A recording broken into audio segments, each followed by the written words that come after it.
പറയാത്ത എന്താണെങ്കിലും ഒഴിഞ്ഞാൽ ഇനി വരുന്നത് ഇതിലേറെ ദയനീയമായിട്ടുള്ള ആളായിരിക്കും. ഇയാൾ ഒഫീഷ്യലായിട്ട് സംഖ്യയല്ല, ഒഫീഷ്യൽ സംഖ്യ വരും. അതുകൊണ്ടാണ് ഇയാൾ ഒഴിഞ്ഞു പോകണമെന്ന് ഞങ്ങൾ പറയാത്തത്.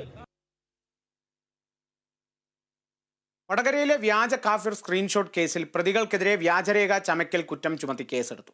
ഹൈക്കോടതിയുടെ നിർദ്ദേശപ്രകാരമാണ് പോലീസിന്റെ നടപടി. ലോക്സഭാ തെരഞ്ഞെടുപ്പിന്റെ തലേദിവസം വടകര മണ്ഡലത്തിലെ LDF സ്ഥാനാർത്ഥിക്കെതിരെ തന്റെ പേരിൽ വിദ്വേഷ പ്രചരണം നടത്തിയെന്ന MSF നേതാവ് മുഹമ്മദ് കാസിമിന്റെ ഹർജിയിലാണ് നടപടി.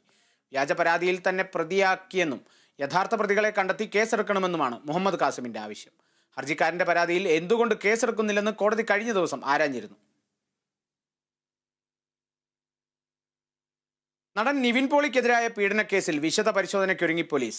യുവതി നൽകിയ മൊഴിയിൽ പൊരുത്തക്കേടുകൾ ഉണ്ടെന്ന് പോലീസ് പറയുന്നു. ദുബായിൽ വെച്ച് പീഡിപ്പിച്ചെന്ന് പറയുന്ന ദിവസങ്ങളിൽ യുവതി കേരളത്തിലെന്നാണ് വിവരം. യാത്രാരേഖകളും ഹോട്ടൽ രേഖകളും പോലീസ് പരിശോധിക്കും. ദുബായിലെ ഹോട്ടലിൽ വെച്ച് കഴിഞ്ഞ നവംബറിൽ പീഡിപ്പിച്ചെന്നാണ് യുവതിയുടെ പരാതി. ഹോട്ടൽ